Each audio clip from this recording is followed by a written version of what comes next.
Hello, I'm back, and as I said last time, or at least wrote in the description, which I now realize is down here, this video is a follow-up to the last video, or really it's more of a supplement, I suppose.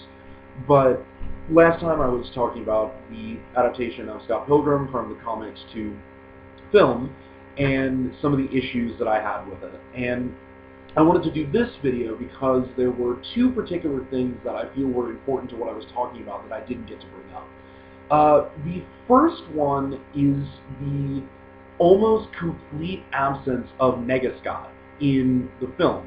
And the fact that his absence is almost complete is actually what the problem is. I had two main issues with the whole Negascott thing with the movie. The first one was that from the standpoint of just the film, his appearance doesn't make any sense. It's apropos of nothing. He shows up completely randomly after Gideon is defeated, and Scott doesn't fight him. Rather, they reconcile peacefully, and there's a goofy little scene of them leaving the Chaos Theater kind of palling around with each other. And that's his first and last appearance in the movie. And the reason that's an issue, the way that was handled in the film, is because it was clearly just a comic reference that they wanted to, like just one more connection to the comic that they sort of wanted to shoehorn into the movie. But the annoying thing about that is that if you haven't read the comics, if you were just seeing the movie, not knowing anything about the story from the comics, you'd have no idea who or what Negascott was or why he just showed up. And that just comes across as shoddy filmmaking, because it kind of is. And if you have read the comics, like I have, then you are ticked off that Negascott shows up without any acknowledgement of the huge subplot that he's part of, because the subplot wasn't present in the movie. The only slight indication you get of Negascott is the Nega Ninja in the video game that Scott and Knives play early on in the movie, and there's not even that much focus on it at that point. Now, I have read that it was originally planned for Negascott to make a few more appearances earlier on in the film, like at a couple of different points, so he was already sort of established by the time he shows up at the end. But the thing is, they were cut out, I believe. I think it was just editing decisions and early drafts of the film, etc. But there's even a problem with that, because even if Negascott had been established a little bit better during the film before appearing at the end to confront Scott, he still doesn't really belong there. And that is the other issue I have with their handling of Negascott in the movie. Negascott doesn't belong in the movie because they didn't do the subplot from the comics, as I think I alluded to last time, that essentially, without going too deep into the analysis of it, because that's not the point right now, essentially, one of the themes of the comic is that Scott has to defeat his own exes just as much as Ramona's. He has to defeat his own exes in more of a psychological context. But it ends up being just as important to the story and to his development that he sort of puts to rest a lot of the issues that he still has with his past relationships, as it is important that he defeats Ramona's exes. And that's illustrated in a lot of ways in the comic, through some of his dreams, through flashbacks, through a lot of different things. And one of the main things that is established in that is that he ran from those problems for so long and tried so hard to distance himself from them that those problems and those parts of himself that he didn't want to acknowledge became a being on their own. And that's Negascott. And he appears several times throughout the comic, sometimes tormenting Scott, sometimes running from Scott, and Scott has to pursue him. And that ends up being one of the most important plot points in Volume 6, when he chases Negascott into the woods after talking to Kim. Again, I think I mentioned that last time. In any case, the thing that what I was talking about, the problem I have with his inclusion in the movie, is that Negascott doesn't belong in the movie because the story that the movie tells, the version of the story that the movie tells, doesn't need that subplot, because the movie doesn't go nearly into as far into Scott's past relationships and the importance of him getting over them. Now, as I said last time, that was one of the issues I have with the movie, was how they cut out a lot of the subplots, because I think that was one element that was particularly important and would have really enriched the movie, I think. But like I said, they have their reasons, I have my reasons, last video.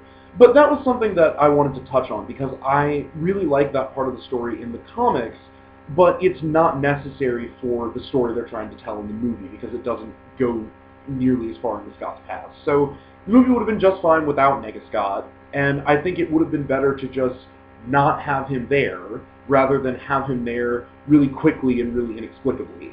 So that was something that I kind of wanted to tack on to what I was talking about last time. The other issue, which is, I think, a somewhat bigger one that I had with the film adaptation, is that the film adaptation overall loses and doesn't even really try to capture one of my favorite things about the comic.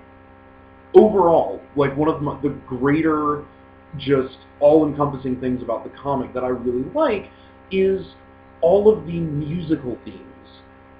The Scott Pilgrim comics are just as much, they take just as much influence and have just as much to do with music as they do with the more obvious influence, which would be video games and mythology attached to them and culture attached to them and whatnot. And one of the reasons I think that Scott Pilgrim, the comics, have always been very near and dear to me is because they're just as much for gaming geeks, or just general geeks, as they are for music geeks. There's a lot of stuff in the comics that, I mean, there were a lot of in-jokes about just the indie rock scene in Canada during a certain period, which Brian Lee O'Malley was part of. And like a lot of the venues that bands play at in the comics are real venues that are in Toronto, and I think a couple other places in Canada.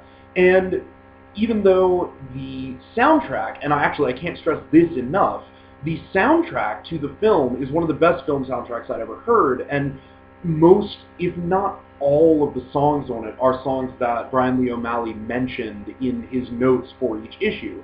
So the music that literally was in the movie was good, was on point, was appropriate. But that was the only presence that those musical elements had, I think, in the film. I think in the film adaptation, all of the elements of it focused much more on the whole sort of geek thing, and about Scott's, obsession with retro gaming, and how that, how the entire world they live in has a lot of video game characteristics, which is really cool. But as I said, I think with the comics, that's only half what there is to get out of it, and really, that ties into a greater thing that I think about Scott Pilgrim as a character. And again, like I said, one of the reasons that I like him so much in particular is because he's very relatable. He's relatable to me, but he's also just a generally relatable character to a lot of 20-something guys. And people, I think that was one of the reasons that it got made into a movie to begin with, because Edgar Wright and, the studios behind the movie realized that he would be a marketable character, because he's sort of, you could almost see him as a hero, I think, to a lot of sort of people in their early to mid-20s who are into video games and are sort of, have ideas and have passions but don't really know where their life is going, which is a large portion of people in that age group at this time. But Scott Pilgrim is particularly identifiable for me because I also have that musical element, and that's sort of part of his character. I know I'm reiterating myself, but that is sort of part of his character that the movie touches on, because they involve the whole thing with the band, but doesn't go into as deeply as the comics do. Because Scott Pilgrim is a relatable character to me because I am someone who's into a lot of geeky stuff, into retro games and comic books and things like that, but I'm also a musician. And I'm also into a lot of obscure old music, all sorts of punk and indie rock and things like that. And I also happen to play bass, but that's, just a really specific thing. And that, I think, is one of the problems that I had with the movie, is that musical element is greatly, greatly reduced. Because for all of the jokes and references in the comic to video games or to just general nerd culture, there are just as many to music and to obscure bands or things about music culture and concerts and things that, like I said, Brian Lee O'Malley no doubt experienced and was privy to in his time, being a hip young dude in Toronto. And I think I've said all I can say about that. I really like that, and I think that I understood why Edgar Wright focused on the elements that he did in the movie because of the type of filmmaker Edgar Wright is and the type of person Edgar Wright is and the sort of vision he had for it based on those things. But that still disappointed me that one of the biggest things that I liked about the comic was all of the musical elements to it, and that wasn't nearly as prominent in the film. So, as I said, this was more of a supplement. I know it's a lot shorter than the last video, but I just wanted to mention those two things because I felt that my whole rant last time wasn't complete. So now it is, and I promise I'll have something else to talk to you about next week. Take care.